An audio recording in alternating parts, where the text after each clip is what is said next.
Hello students, this is the last video of our first chapter and the name of the chapter is Tracing Changes Through 1000 Years. So beta, in this chapter we have read about the various changes that took place between the period 700 to 1750, and today we are reading the topic that is thinking about time and historical periods. मतलब उस time पे जो समय था और इतिहास के कालखंड थे उन पर हम विचार कर रहे हैं. So historians do not see time just as a passing of hours, days or years as a clock or a calendar. Time also reflects changes in social and economic organization, in the persistence and transformation of ideas and belief. तो बेटे जितने भी हमारे इतिहासकार थे वो समय को सिर्फ घड़ी या कैलेंडर की तरह नहीं देखते थे, मतलब ऐसा नहीं देखते थे कितने घंटे, कितने दिन, कितने वर्ष बीत गए हैं, बल्कि उनका ये मानना था कि उस टाइम पे जो भी सामाजिक और आर्थिक संगठन में जो चेंजेस देखने को हमें मिले हैं या फिर जो विचारों और विश्वास जो थे उस टाइम पे, जो लोगों के विश्वास थे, उनके बिलीफ थे, आइडियाज़ थे, उनमें क्या क्या चेंजेस आए हैं, ये उनके अकॉर्डिंग हमारा इतिहास था. So the study of time is made somewhat easier by dividing the past into large segments, that is periods that possess shared characteristic. तो बेटे हमारे अतीत को बहुत सारी विशेषता रखने वाले अलग अलग हिस्सों में डिवाइड कर दिया गया, युगों में डिवाइड कर दिया गया, कालों में डिवाइड कर दिया गया, ठीक है, जिससे कि हमें समय का जो के बारे में बहुत आसानी से अध्ययन कर सकें और उनके विशेषताओं के बारे में भी पता लगा सकें कि किस पर्टिकुलर पीरियड में क्या विशेषता थी. So in the middle of the 19th century British historians divided the history of India into 3 periods, Hindu, Muslim and British.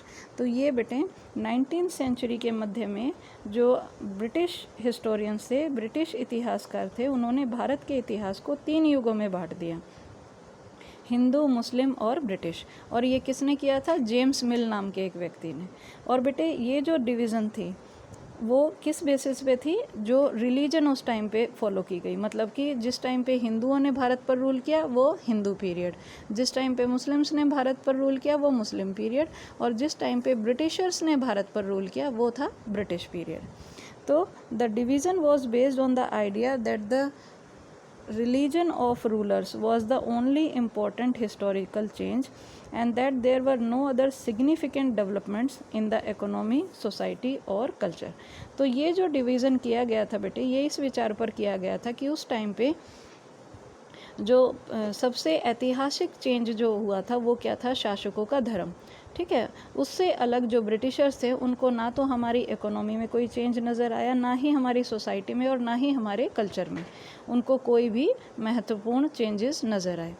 So such a division also ignored the rich diversity of the subcontinent. ये जो ऐसा दृष्टिकोण था Britishers का, उन्होंने हमारे भारत में जो विविधताएँ हैं उनको भी नज़रअंदाज कर दिया.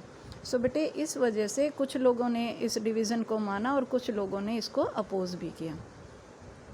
So few historians follow this periodisation today. तो आज भी कुछ ऐसे हिस्टोरियंस हैं जो इस पीरियडाइजेशन को फॉलो करते हैं या इस समय काल के विभाजन को स्वीकार करते हैं. Most look to economic and social factors to characterize the major elements of different moment of the past. तो ज़्यादातर जो हमारे इतिहासकार हैं बेटे वो आर्थिक और सामाजिक कारकों के आधार पर हमारा जो हिस्ट्री है उसको अलग अलग कालखंडों की विशेषताएं वो तय करते हैं कि किस टाइम पीरियड पे कितने इकोनॉमिक चेंजेस हुए, किस टाइम पीरियड पे कितना सोशल चेंजेस हुए. इस इसके अकॉर्डिंग वो अलग अलग पीरियड्स को करेक्टराइज करते हैं, उनका वर्णन करते हैं.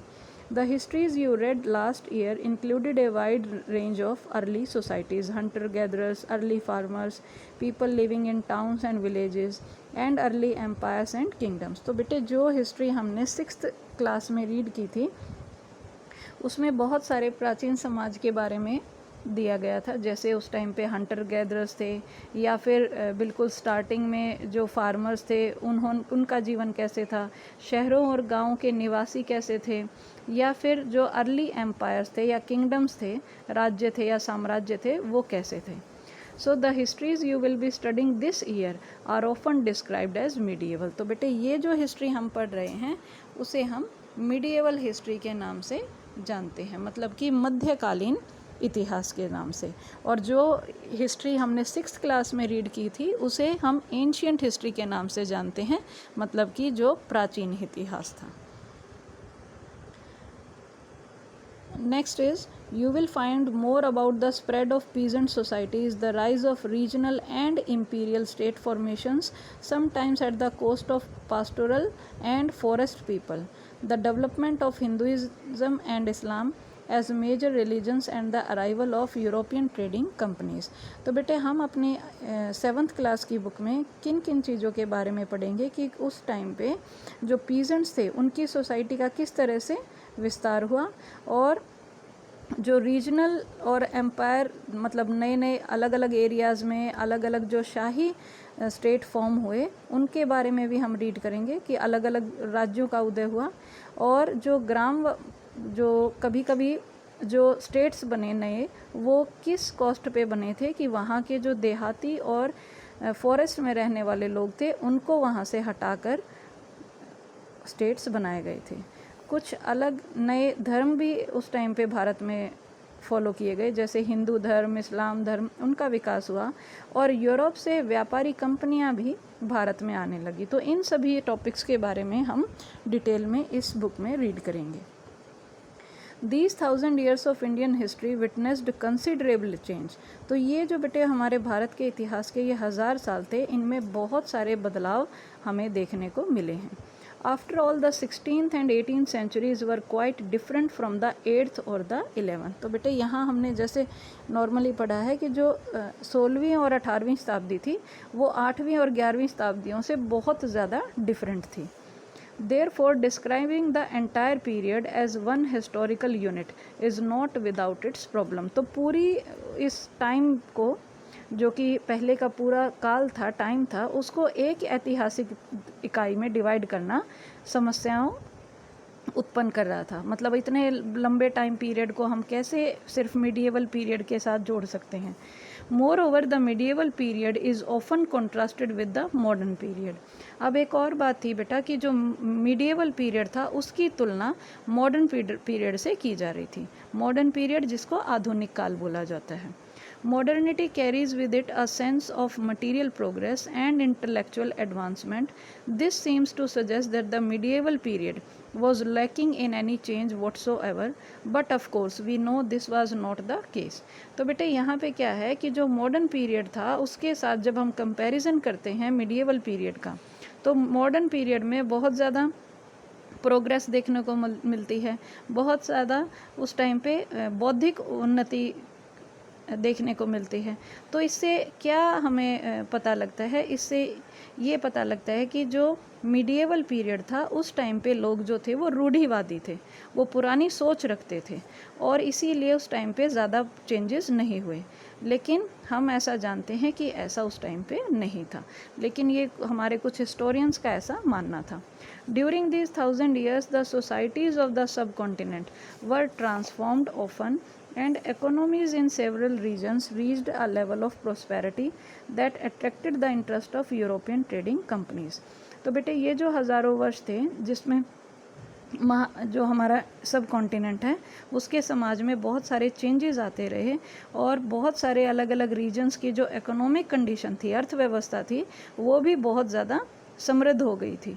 बहुत अच्छी अर्थव्यवस्था उनकी हो गई थी, सौभाग्य प्राप्त हो गया था। तो इस बुक जिसकी वजह से मतलब जो बहुत ज़्यादा समृद्ध हो गई थी अर्थव्यवस्था, उसकी वजह से जो यूरोप के व्यापारी कंपनियां थी वो भी भारत की ओर आकर्षित हुई और भारत में आना उन्होंने शुरू कर दिया। As you read this book, look out for signs of change and the historical processes at work। तो जैसे आप इस बुक को पढ़ेंगे आप देख सकते हैं कि किस तरह के उस टाइम पे चेंजेस देखने को मिले और किस तरह से उस टाइम पे जो ऐतिहासिक प्रक्रियाएं हैं उन पर ध्यान देना। Also, whenever you can compare what you read in this book with what you read last year, look out for changes and continuities wherever you can, and look at the world around you to see what else had changed or remained the same। तो बेटे जब हम इस book को पढ़ेंगे 7th class की book को, तो हमें ये भी याद रखना है कि हमने 6th में क्या पढ़ा और क्या क्या चेंजेस हमें दोनों बुक्स में देखने को मिल रहे हैं। दोनों बुक्स का मतलब है दोनों टाइम पीरियड में हमें कौन कौन से चेंजेस देखने को मिल रहे हैं, तो ये तुलना हमें करनी है। और जहाँ तक संभव है ये भी देखना है कि कहाँ बदलाव हुए, कहाँ नहीं हुए, और आसपास की जो दुनिया है उस पर नज़र डालकर हमें ये भी देखना है कि क्या और भी कुछ बदला है या वैसा ही रहा है। So this we have to study from this book. Here beta we have completed chapter number 1. I hope you all have understood all the topics well. So we will meet in the next video. Till then, take care and have a nice day.